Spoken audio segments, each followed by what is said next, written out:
Bonjour à tous. Je me présente. Je m'appelle Joël Campeau.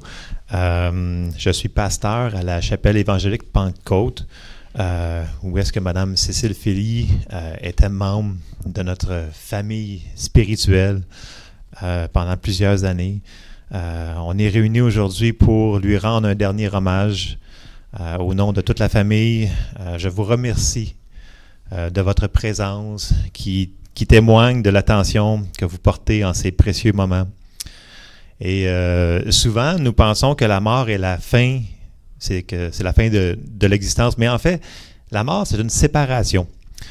Comme les feuilles à l'automne se séparent de l'arbre pour reprendre vie au printemps, ainsi, notre esprit se sépare de notre corps pour reprendre vie au ciel. Si nous avons reconnu Jésus comme notre Sauveur et notre Seigneur, comme le dit dans les Saintes Écritures, la Bible, dans Jean 14 au verset 6, qui nous dit « Je suis le chemin, la vérité et la vie. Nul ne vient au Père que par moi. » Donc, personne ne va au ciel sans passer par Jésus parce que Jésus a fait ça à la croix pour nous.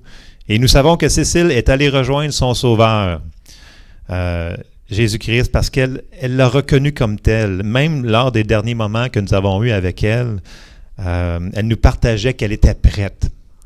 Qu'elle voulait partir, qu'elle était en paix, qu'elle avait hâte d'aller rejoindre son Seigneur et son Sauveur.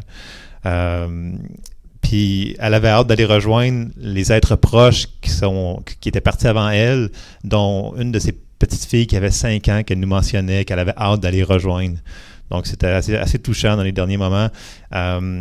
Et il y aurait tellement de choses à dire, je vais laisser Jessie parler tantôt, mais dans les quelques instants qui vont suivre, on va célébrer la vie que Cécile a eue avec nous sur Terre, tout en étant conscient qu'elle n'a pas arrêté d'exister. Elle est tout simplement déménagée.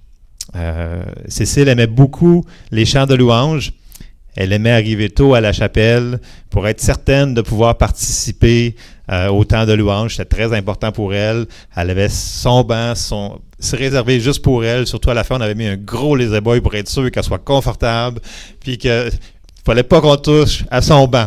S'il y avait quelqu'un qui avait le malheur de toucher à ce banc-là, oh boy. Parce que vous savez, Cécile, elle savait ce qu'elle voulait.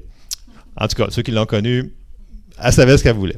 Donc, puis Cécile aimait tellement la louange, donc elle avait beaucoup de CD de louange à la maison qu'elle faisait jouer continuellement.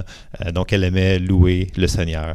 Donc, souvent, elle s'endormait avec ces CD-là qui roulaient toute la nuit. Elle a demandé à 2 amis proches, donc M. Jacques Bourget et Pierrette Baudry, de chanter 2 chants. Elle avait prévu ça, elle l'a tellement répété qu'elle voulait qu'il fasse ces 2 chants-là pour ses funérailles. Donc, j'inviterai Jacques et Pierrette à venir, s'il vous plaît. Merci.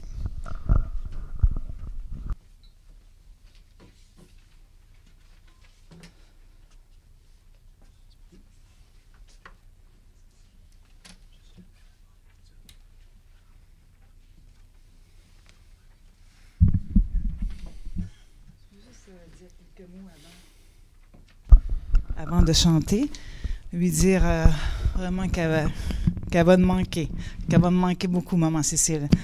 En dernier, je l'appelais Maman Cécile parce que pour moi, elle était vraiment une maman. J'allais, je pense depuis 10 ans et plus que j'allais la voir.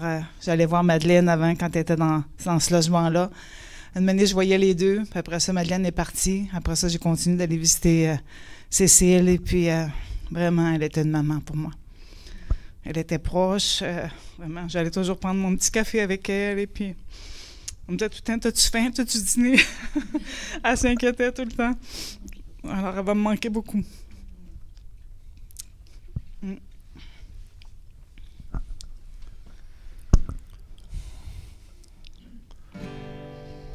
Dieu Tout-Puissant,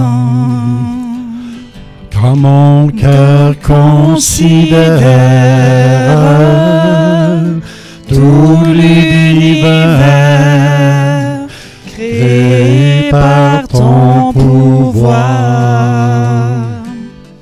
le ciel d'azur, les éclairs, le tonnerre, le clair matin ou les ombres du soir.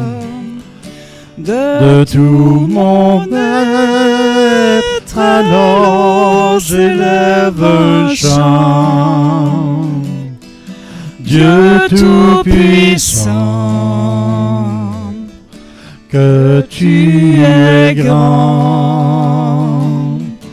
De tout mon être, alors s'élève un chant.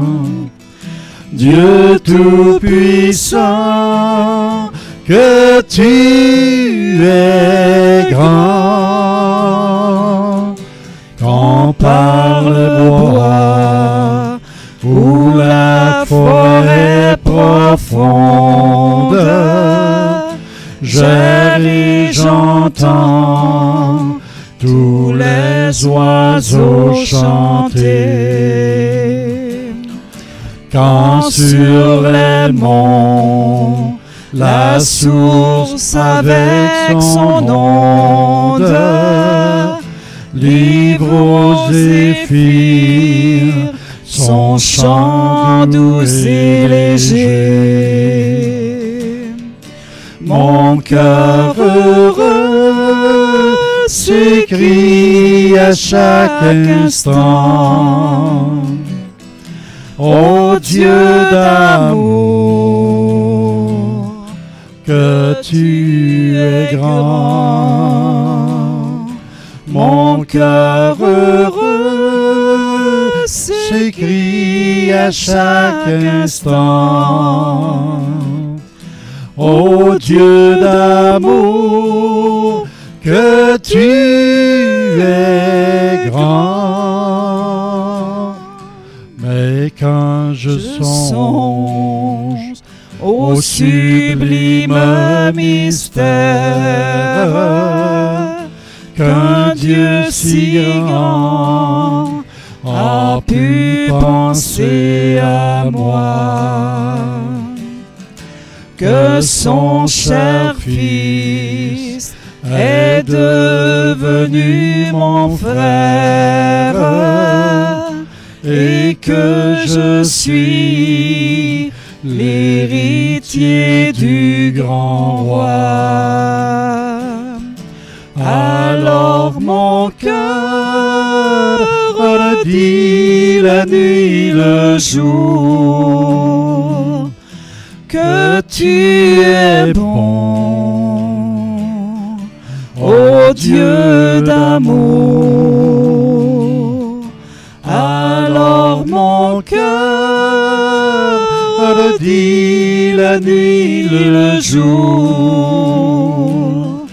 que tu es bon, ô Dieu d'amour. Quand mon Sauveur, éclatant de lumière, se lèvera de son trône éternel,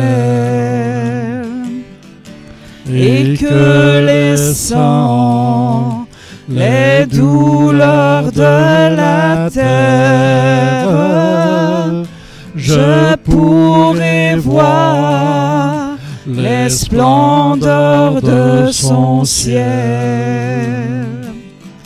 Je redirai dans son divin séjour: rien n'est plus grand que ton amour. Je redirai dans son divin séjour: rien n'est plus grand que ton amour.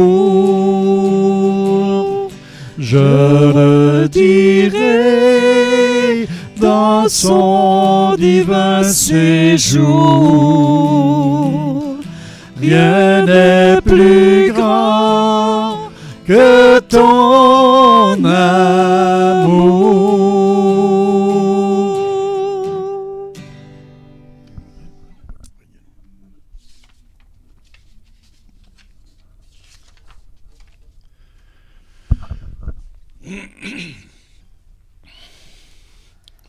Un autre chant que Cécile aimait beaucoup, parce qu'il vit.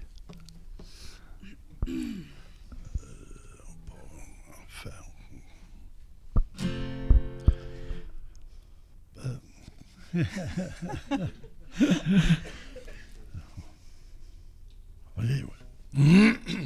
Cherche à l'air. Parce qu'il vit, je n'ai rien à craindre, mes lendemains sont assurés. Oh oui, je sais qu'il connaît le futur. La vie pour moi, ce n'est que joie, car Jésus vit. Il vint sur terre,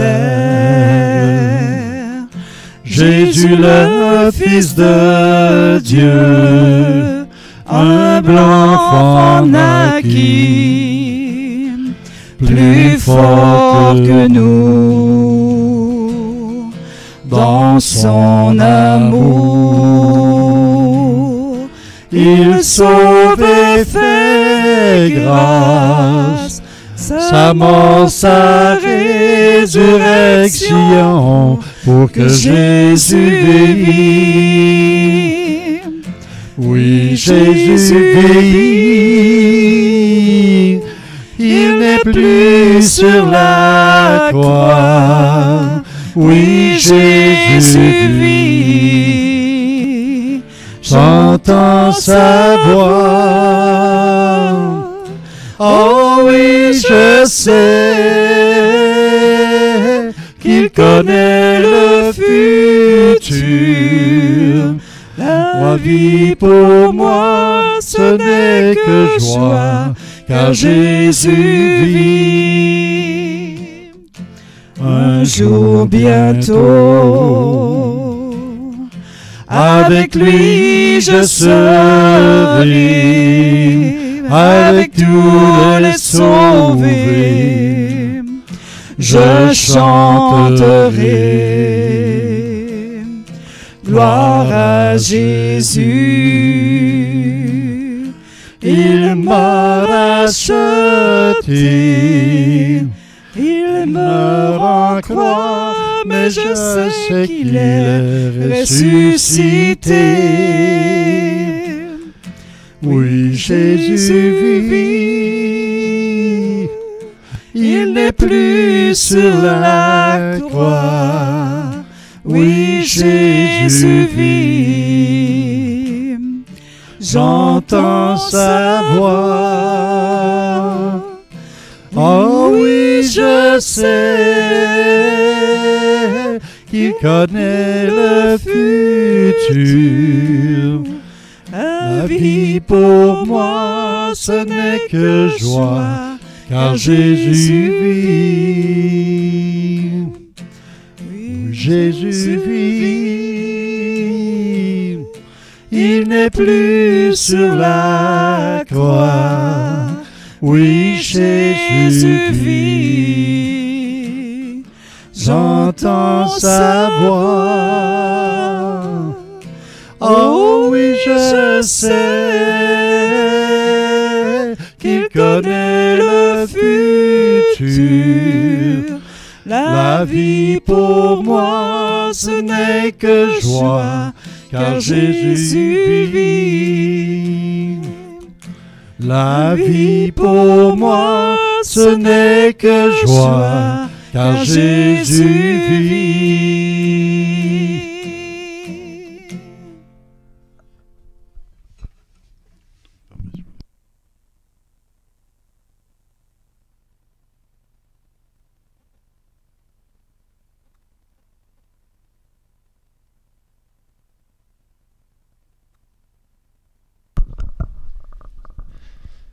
Alors, merci Jacques et Pierrette, très apprécié.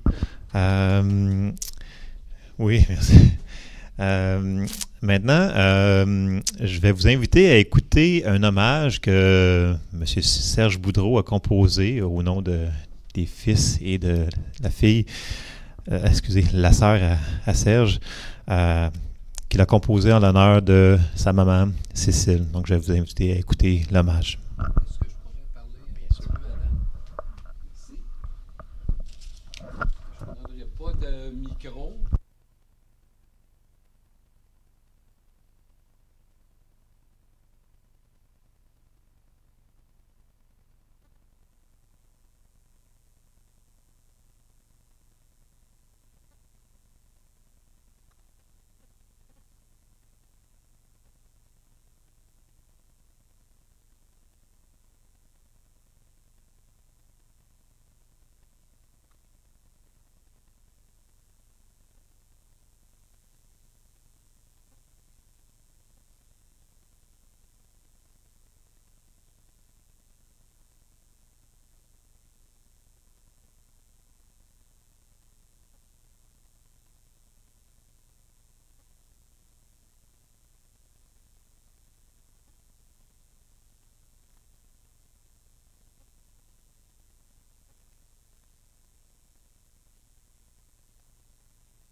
Hommage à notre mère. Aujourd'hui, nous, ses enfants, rendons un hommage à notre mère en réalisant ses dernières volontés. Dans la soirée du 29 mars dernier, nous sommes devenus orphelins et notre mère est devenue une immortelle, car elle vit dans tous ceux qui l'ont connue, et tant et aussi longtemps qu'il y aura des descendants, il y aura une parcelle d'elle qui vivra. La semaine dernière, lorsque nous étions à préparer cette journée-ci, Robert et moi avons rencontré quelques-uns de ses voisins. Ceux-ci la décrivaient comme une personne ayant un grand cœur et elle affichait une grande fierté lorsqu'elle parlait de ses enfants. La vie ne lui a pas fait cadeau. Je dirais même qu'elle lui a donné plusieurs gifles au passage, alors qu'elle avait surtout besoin d'énormes câlins. Malgré tout, elle était généreuse, elle s'occupait des autres, elle avait en tête leur bien-être. La maladie, sous quelque forme que ce soit, a grandement détérioré sa qualité de vie, surtout au cours de la dernière décennie. Néanmoins, elle s'est montrée courageuse face à la maladie, jusqu'à lui faire un pied de grue. Lorsque son parlait au téléphone, elle disait souvent « Qu'est-ce que tu veux que je fasse ?» Les regrets que nous avons aujourd'hui sont de ne pas avoir été présents avec elle lorsqu'elle a rendu son dernier souffle, de ne pas lui avoir dit suffisamment qu'on l'aimait et d'être trop souvent impatient avec elle.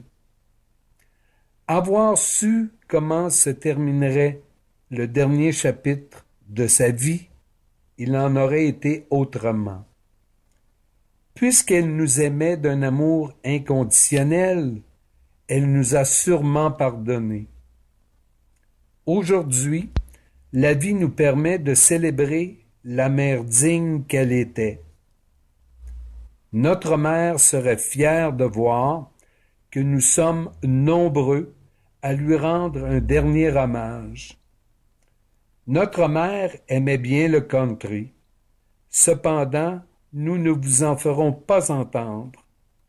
Par contre, pour les prochaines minutes, vous entendrez une pièce des Cowboys fringants qui nous apparaît de circonstance, parce qu'elle souligne la résilience d'une personne malade à travers son vécu quotidien, et ce jusqu'à la fin.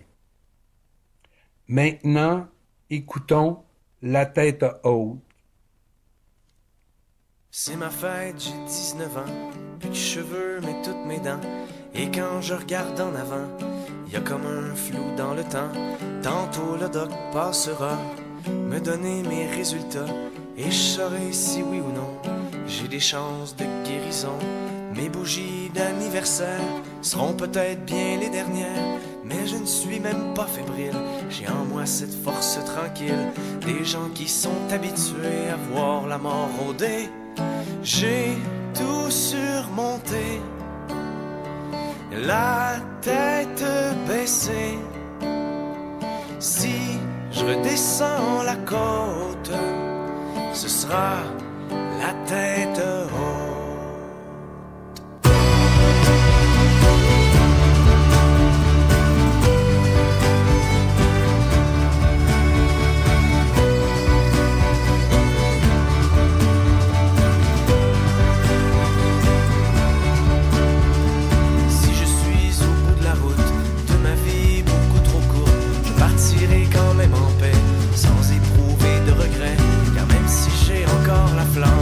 J'ai en moi cette vieillard de ceux pour qui la sagesse a remplacé la jeunesse et qui m'a fait garder espoir dans les moments les plus noirs, mais qui a aussi tempéré les victoires à l'arraché.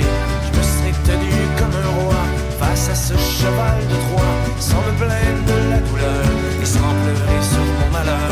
Que je survive ou que je meure, maintenant je n'ai plus peur. J'ai tout surmonté, la tête baissée. Si je redescends la côte, ce sera la tête haute.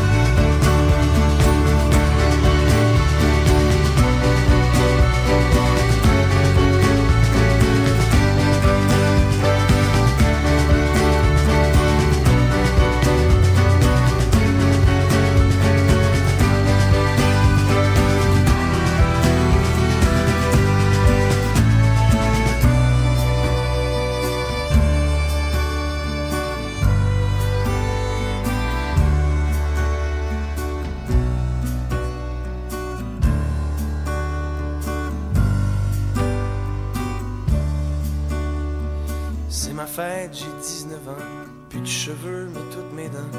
Je soufflerai les bougies, les dernières de ma vie. Le doc me l'a confirmé, le mal a trop progressé. Une affaire de quelques semaines, peut-être 2 mois à peine. Les yeux qui flottent dans l'eau, dans un dernier soubresaut de colère et d'impuissance. Il faut accepter l'évidence, ce n'est plus le temps pour les larmes. Je dois rendre les armes. J'ai tout surmonté, la tête baissée. Maintenant, je redescends la côte, mais j'ai la tête haute. J'ai la tête haute. J'ai la tête haute.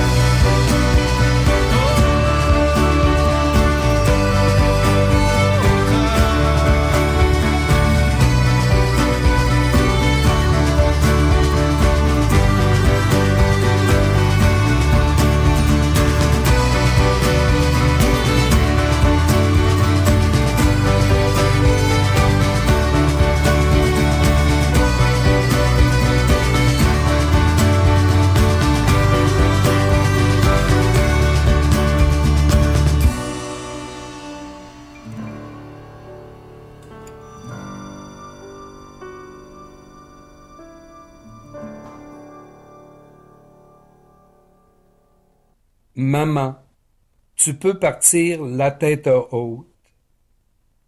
Pour compléter cet hommage, je tiens en mon nom ceux de ma sœur Lynn et de mes frères Robert et Jean-Paul à vous remercier toutes et tous de tout cœur d'être ici avec nous.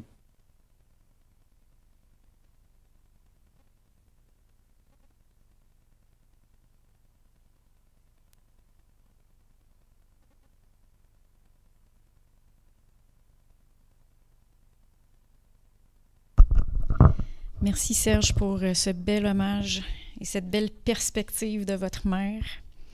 C'est vrai que Cécile, c'était une femme empreinte de dignité. Elle a une grande dignité et elle est partie la tête haute. Je m'appelle Jessie Brodeur, je suis pasteur à la chapelle évangélique Pentecôte avec mon mari Joël, que vous avez vu au début. J'ai connu Cécile il y a un peu plus de 15 ans, lorsqu'elle a rejoint notre assemblée, mais j'ai appris à mieux la connaître dans les dernières 5 années. Cécile est une femme qui a travaillé fort dans sa vie. Elle me racontait qu'elle avait déjà travaillé pour un docteur qui faisait des visites à domicile dans son jeune temps. Je sais aussi qu'elle a travaillé comme concierge, qu'elle s'est déjà occupée de personnes âgées. Je peux vous dire qu'elle aimait que ce soit propre. Et quand la femme de ménage venait dans les dernières années, elle était toujours présente pour être sûre que tout était bien fait. Elle aimait apprendre, elle aimait s'instruire comme elle le pouvait. Elle a de gros livres de médecine dans son appartement qu'elle consultait pour mieux comprendre les choses qui lui arrivaient et aussi juste par intérêt. Cécile, comme mon mari l'a dit au début, elle savait ce qu'elle voulait. Si elle vous écrivait une liste d'épicerie, elle était extrêmement précise dans ce qu'elle voulait, presque jusqu'au nombre de raisins qu'il fallait acheter. Et c'est certain que lorsqu'on revenait, il y avait sûrement quelque chose qui ne faisait pas son affaire. Mais elle disait quand même merci. Elle avait aussi une idée très précise de ce qu'était de la bonne nourriture ou du bon manger, comme elle le disait. Elle aimait beaucoup son autonomie. Et c'est ce qui était le plus difficile pour elle dans les dernières années. Son corps fatigué et la douleur qu'elle vivait l'empêchaient de faire tout ce qu'elle aurait voulu faire. Par contre, ce qu'elle était capable de le faire, elle le faisait. Cécile me disait qu'elle a toujours été croyante et qu'elle a toujours eu un respect pour Dieu. En fait, même si dans le monde laïque où on est, la Bible dit que Dieu a mis la pensée de l'éternité dans nos cœurs. Elle croyait déjà en Jésus, mais il y a environ une 20aine d'années, une femme de Sherbrooke lui en a parlé d'une façon différente. Est-ce que Cécile a changé de religion? Non. Elle est passée d'une religion à une relation avec Dieu. C'est quoi la différence? La religion, c'est d'essayer d'atteindre Dieu ou l'être suprême par nos propres bonnes actions. Essayer de gagner notre ciel en étant une bonne personne. C'est de penser, regarde Jésus, tout ce que je fais. Nous pensons peut-être que Dieu sera impressionné et se courbera devant nos œuvres. Vous savez, on peut vivre une religion, peu importe la dénomination, peu importe la confession dont nous faisons partie. Je peux même dire qu'on peut vivre la religion même si on pense ne pas être religieux. Une relation avec Dieu, c'est tout le contraire. C'est Dieu qui s'est approché de nous par Jésus-Christ. C'est nous qui se courbons, reconnaissons et nous émerveillons devant les œuvres que Jésus a faites pour nous. Même si nous sommes de bonnes personnes, on a tous manqué à quelque part. Peu importe le nombre de bonnes actions que nous avons faites, nous sommes séparés de Dieu par le péché. Mais l'Évangile de Jean, chapitre 3, verset 16, nous dit « Car Dieu a tant aimé le monde qu'il a donné son Fils unique, afin que quiconque croit en lui ne périsse pas, mais qu'il ait la vie éternelle. » Dieu nous a tellement aimés. Il s'est approché de nous en Jésus-Christ. Jésus a payé le prix de sa vie pour nous réconcilier avec Dieu. Il a payé le prix. Il est mort et a été séparé même momentanément de son Père à notre place pour que nous ne soyons plus jamais sans Dieu et séparés de lui éternellement. Il a vaincu la mort et est ressuscité pour que nous ayons la vie éternelle et une relation avec Dieu. C'est pourquoi l'Évangile de Jean, au chapitre 17, verset 3, nous dit « Or, la vie éternelle, c'est qu'ils te connaissent, toi, le seul vrai Dieu, et celui que tu as envoyé, Jésus-Christ. » Cécile avait cette relation avec Dieu. Elle avait compris combien il l'aimait. Et elle voulait partager cet amour autour d'elle. Et c'est pour cela que dans les dernières années de sa vie, elle distribuait à tous ceux qui voulaient bien les recevoir ces petites cartes d'amour, comme elle les avait surnommées. Et si vous êtes de l'entourage de Cécile, vous avez sûrement vu l'une de ces petites cartes. D'ailleurs, juste quelques temps avant de nous quitter, elle me demandait d'en faire imprimer d'autres parce qu'elle avait vidé la boîte de cartes de l'Église et qu'il ne lui en restait plus que quelques-unes. Cécile aime ses enfants. Je dis aime au présent parce qu'elle n'a pas cessé d'exister et qu'elle aime toujours ses enfants. Elle m'a parlé avec amour de Serge, de Robert, de Jean-Paul, de Lynn. Elle m'a aussi parlé de Christelle, une de ses petites filles auprès de laquelle elle avait eu une plus grande implication. Je sais que la prière de Cécile est que vous et tous les autres membres de sa famille que je n'ai pas mentionnés, ainsi que tous ses amis, alliez tous la rejoindre au ciel. Pas tout de suite, mais éventuellement, quand viendra le temps, dans la présence du Seigneur pour l'éternité. La seule chose que le Seigneur nous demande pour pouvoir se réconcilier avec lui et pour recevoir la vie éternelle est ce qui est écrit sur les petites cartes d'amour qu'elle distribuait partout autour d'elle. Sur l'une de ses faces, sur l'une des faces des cartes d'amour de Cécile, il était imprimé un passage de l'Épître aux Romains ou de la lettre aux Romains, au chapitre 10 et au verset 9. C'est écrit sur le côté, ce côté de la carte. « Si tu confesses de ta bouche le Seigneur Jésus, et si tu crois dans ton cœur que Dieu l'a ressuscité des morts, tu seras sauvé. » De l'autre côté de la carte, il est écrit « Prière pour le salut de ton âme. » Si vous désirez avoir une relation vivante avec Dieu et vivre la belle vie qu'il a pour vous maintenant, jusque dans l'éternité, et être prêt à partir, comme Cécile l'était, je vous invite à répéter après moi la prière qui est inscrite sur la petite carte. Et nous allons terminer avec cette prière. Penchons nos têtes. Père céleste, je viens à toi au nom de Jésus. Je te demande pardon pour tous mes péchés. J'accepte ton Fils comme mon Sauveur et comme Seigneur personnel. J'accepte le prix qu'il a payé pour mes péchés en versant son sang sur la croix, et qu'il est ressuscité pour me donner la vie éternelle.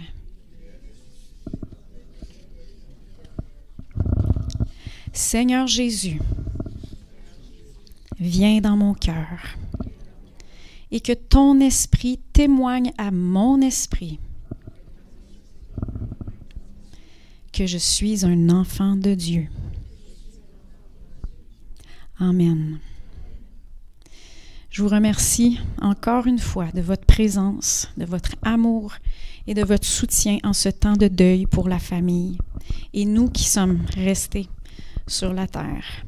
Mais en même temps, c'est un temps de réjouissance pour Madame Cécile Philly qui vient tout juste d'arriver à la maison. J'inviterai l'arrière-petite-fille de Madame Cécile Philly, Aubrey, à venir à l'avant et on va terminer les funérailles comme ceci, Aubrey. C'était le désir de Cécile d'offrir une fleur à tous les membres de sa famille. Donc, je vais peut-être demander à Lynn de rappeler lesquels qu'il faut, qu'il faut donner les fleurs, mais oui, il y avait celui-là, celui-là et celui du milieu ici, là, hein? C'est ça? Parfait. Donc, tous les membres de la famille qui veulent recevoir une fleur, je vous invite de venir en avant. Et ensuite, je vais inviter M. Tremblay pour la suite des événements. Merci beaucoup. Donc, vous pouvez venir, tous les membres de la famille.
D'abord, je tiens à remercier nos célébrants.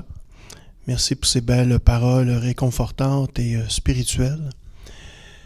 Merci à vous tous et toutes d'être présents, qui est un signe très significatif, autre que Facebook, en disant « on vous aime » puis « on vous accompagne dans votre deuil ». À la fin, durant la dernière chanson, vous serez, du moins je vous invite, et sentez-vous très à l'aise bien sûr, à venir en avant, prendre un moment de vous recueillir, toucher l'urne d'un geste tout à fait symbolique, comme un dernier câlin, un dernier baiser, une dernière poignée de main, une prière ou une pensée à voix haute ou basse. Ce temps vous appartient. Et tout de suite après, je vous invite évidemment de faire une circulation. Et en sortant de notre salle commémorative, tout de suite à gauche, vous êtes invité à un goûter d'amitié. J'ai toujours cru, et je le pense encore aujourd'hui, ce n'est pas pour fêter son départ. On le dit bien, c'est plutôt pour souligner un nouveau chapitre maintenant dans votre vie. Le sien s'est terminé de manière physique, maintenant se continue de manière spirituelle avec votre chapitre à vous. Et je me permets de tout à fait improviser. Et corrigez-moi si je me trompe, mes cours de théologie sont un peu loin, mais Pentecôte, il me semble, c'est pas 50 jours après la résurrection de Jésus-Christ. Alors, je me permets de terminer avec cette prière. Ma chère Cécile, nous demandons de ne pas attendre 50 jours après ton départ de nous visiter, mais plutôt de nous apporter de la sérénité, de la paix intérieure pour des situations que nous ne pouvons pas changer, dont ton départ. Toutefois, donne-nous, inspire-nous d'avoir du courage, la ténacité, de la persévérance, de l'énergie, à changer les choses que nous pouvons et devons changer pour le mieux dans notre société d'aujourd'hui. Et bien sûr, de la sagesse, du discernement, non seulement pour connaître la différence, mais aussi d'avoir des bonnes personnes et des bonnes ressources pour que nous puissions être avec toi un jour à la fois, jusqu'au moment où nous serons réunis à nouveau avec toi. Amen. Et Amen, je dis souvent la blague, traduction latine, qui veut dire « Ainsi soit-il ». Moi, je retransforme ça en disant « Qu'il en soit ainsi » et c'est non négociable. Alors voilà, merci encore une fois. Faire confiance au Complexe Le Sieur. Nous présentons une fois de plus nos plus sincères condoléances. Et on se permet de dire un petit peu avec d'humour ici, on ne vous dit jamais, mais d'où jamais, à bientôt, mais plutôt de savourer la vie du mieux que vous pouvez, aussi simple soit-elle. Merci.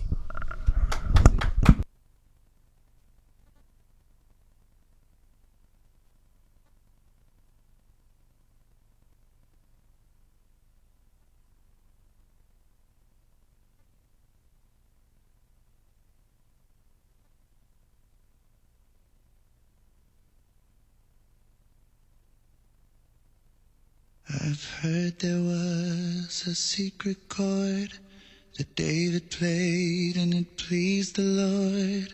But you don't really care for music, do you? Well, it goes like this: the fourth, the fifth, the minor fall, the major lift, the baffled king composing hallelujah. Hallelujah, hallelujah, hallelujah, hallelujah.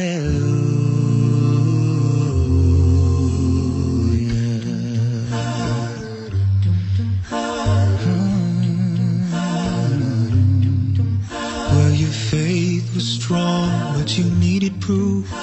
You saw her bathing on the roof, her beauty in the moonlight overthrew you. tied you to the kitchen chair. She broke your throat and she cut your hair. And from your lips she drew the hallelujah. Hallelujah.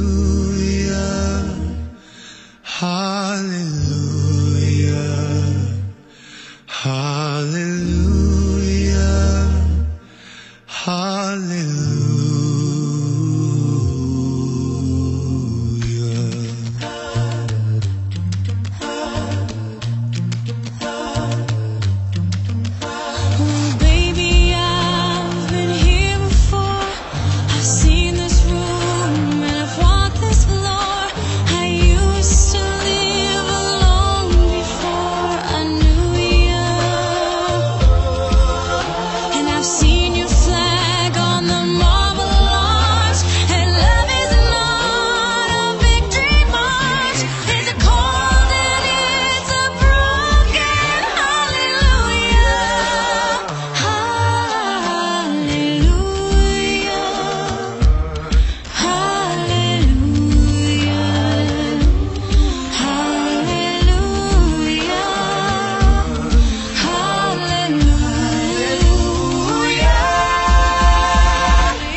It's not